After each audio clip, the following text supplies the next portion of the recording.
श्रीमद् भागवत के 29वें अध्याय उद्धव गीता से विख्यात हैं। भागवतम के इस भाग को उद्धव गीता के नाम से जाना जाता है।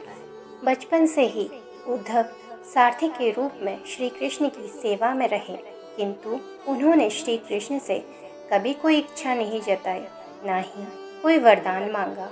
जब कृष्ण अपने अवतार काल को पूर्ण करके गोलोक जाने को तत्पर हुए, तब उन्होंने उद्धव को अपने पास बुलाया और कहा, प्रिय उद्धव, मेरे इस अवतार काल में अनेक लोगों ने मुझसे वरदान प्राप्त किए, किंतु तुमने कभी कोई इच्छा नहीं की।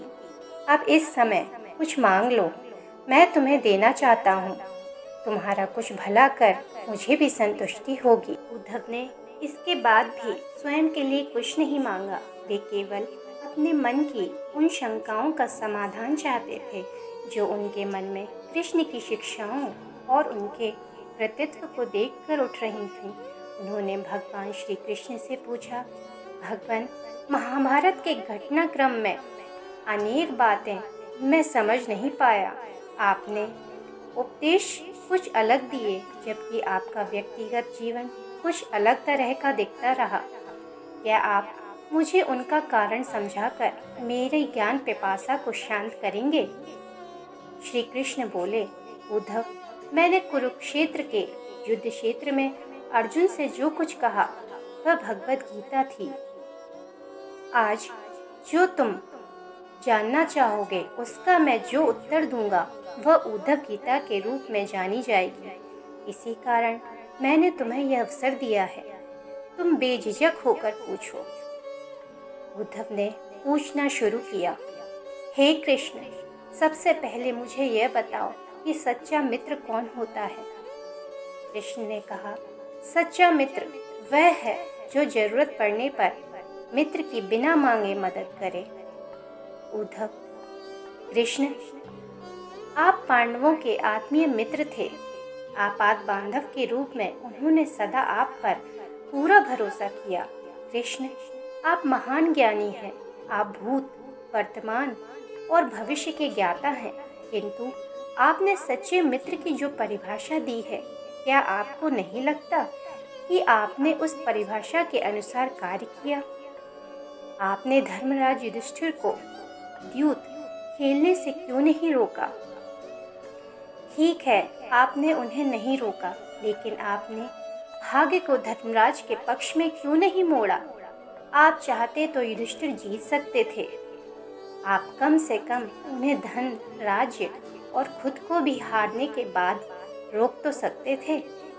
उसके बाद जब उन्होंने अपने भाइयों को दांव पर लगाना शुरू किया, तब तो आप सभा कक्ष में पहुंच सकते थे।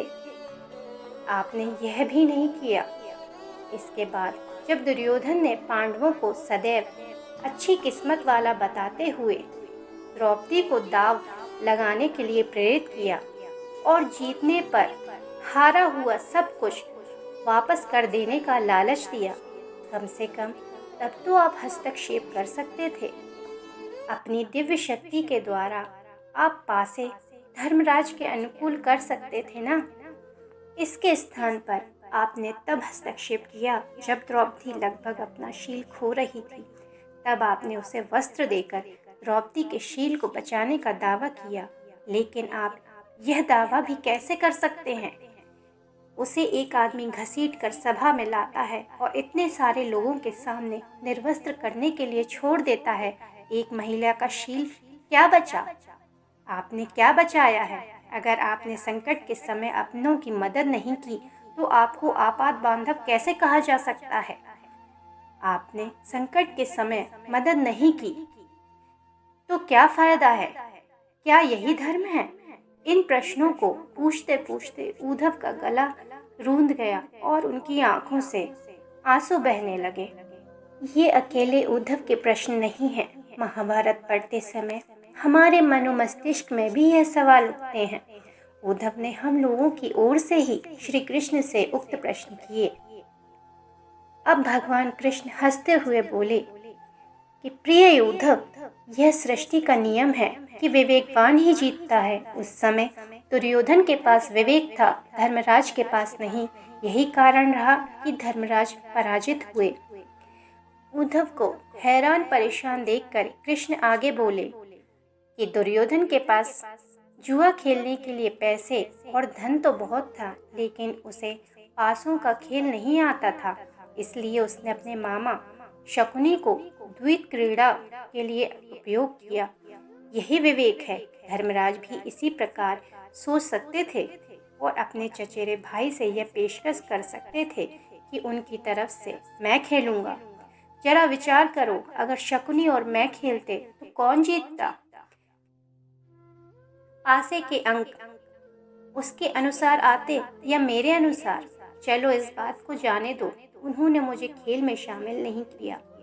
इस बात के लिए उन्हें माफ किया जा सकता है, लेकिन उन्होंने विवेक शून्यता में एक और गलती की। उन्होंने मुझसे प्रार्थना की कि मैं तब तक सभा कक्ष में न आऊं जब तक कि मुझे बुलाया ना जाए, क्योंकि वे दुर्योधन के साथ ये खेल मुझसे छुपकर खेलना चाहते थे। वे नहीं चाहते थे कि मुझे मालूम पड़े कि वे जुआ खेल रहे हैं। इस प्रकार उन्होंने मुझे अपनी प्रार्थना से बांध दिया। मुझे सभा कक्ष में आने की अनुमति नहीं थी। इसके बाद भी मैं कक्ष के बाहर इंतजार कर रहा था कि कब कोई मुझे बुलाता है। भीम, अर्जुन, नकुल और सहदेव सब मुझे भूल गए और केवल अपने भाग्य और दुर्योधन को कोसते रहे। अपने भाई के आदेश पर जब दुशासन द्रौपदी के बाल पकड़कर घसीटता हुआ सभा कक्ष में लाया, वह अपने सामर्थ्य के अनुसार जूझती रही। तब उसने भी मुझे नहीं पुकारा। उसकी बुद्धि तो तब जागृत हुई जब दुशासन ने उसे निर्वस्त्र करना प्रारंभ किया। जब उसने स्वयं पर निर्भरता छोड़कर हरि हरि अभयम कृष्णा अभयम की गुहार लगाई, तब मुझे उसके शील की रक्षा का अवसर मिला। जैसे ही मुझे पुकारा गया, मैं अविलंब पहुंच गया। अब इस स्थिति में मेरी गलती बताओ। उद्धव बोले, कान्हा, आपका स्पष्टीकरण प्रभावशाली अवश्य है, किंतु मुझे पूर्ण संतुष्टि नहीं हुई। क्या मैं एक और प्रश्न पूछ सकता हूँ? कृष्ण की अनुमति से उद्धव ने पूछा। इसका अर्थ यह हुआ कि आप तभी आओगे जब आपको बुलाया जाएगा। क्या संकट से घिरे अपने भक्त की मदद करने आप स्वतः नहीं आओगे? कृष्ण मुस्कुराए और बोले, उद्धव, इस सृष्टि में हर एक का जीवन उसके स्वयं के कर्मफल के आधार पर संचालित होता है। ना तो मैं इसे संचालित करता हूँ और ना ही इसमें कोई हस्तक्षेप करता हूँ। मैं केवल एक साक्षी हूँ। मैं सदैव तुम्हारे नजदीक रहकर जो हो रहा है उसे देखता हूँ। यही ईश्वर का धर्म है। उद्धव बोले, वाह वाह, बहुत अच्छा कृष्ण। तो इसका अर्थ यह हुआ कि आप हमारे नजदीक खड़े रहकर हमारे सभी दुष्कर्मों का निरीक्षण करते रहेंगे। हम पाप पर पाप करते रहेंगे और आप हमें देखते रहेंगे। आप क्या चाहते हैं कि हम भूल करते रहें, पाप की गठरी बांधते रहें और उसका फल भुगतते रहें? उलाहना देते हुए उद्धव ने यह पूछा। कृष्ण बोले, उद्धव, तुम शब्दों के गहरे अर्थ को समझो। जब तुम समझकर अनुभव कर लोगे, मैं तुम्हारे नजदीक साक्षी के रूप में हर पल हूँ, तो तुम कुछ भी गलत या बुरा कैसे कर सकोगे? तुम निश्चित रूप से कुछ भी बुरा नहीं कर सकोगे।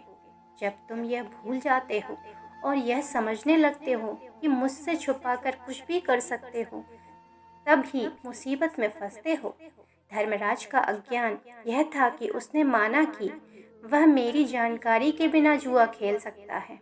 अगर उसने यह समझ लिया होता कि मैं प्रत्येक के साथ हर समय साक्षी के रूप में उपस्थित रहता हूँ, तो क्या खेल का रूप कुछ और नहीं होता? भक्ति से अभिभूत उद्धव मंत्रमुग्ध हो गए और बोले, प्रभु, कितना गहरा दर्शन है, कितना महान सत्य। प्रार्थना और पूजा पाठ से ईश्वर को अपनी मदद के लिए बुलाना तो महज हमारी भावना और विश्वास है। जैसे ही हम यह विश्वास करना शुरू करते हैं कि उसके बिना पत्ता भी नहीं हिलता, हमें साक्षी के रूप में उनकी उपस्थिति महसूस होने लगती है। गड़बड़ तब होती है जब हम इसे भूलकर दुनियादारी में डूब जाते हैं।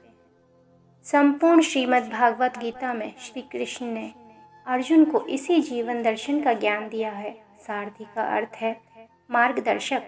अर्जुन के लिए सारथी बने श्री कृष्ण वस्तुतः उनके मार्गदर्शक थे।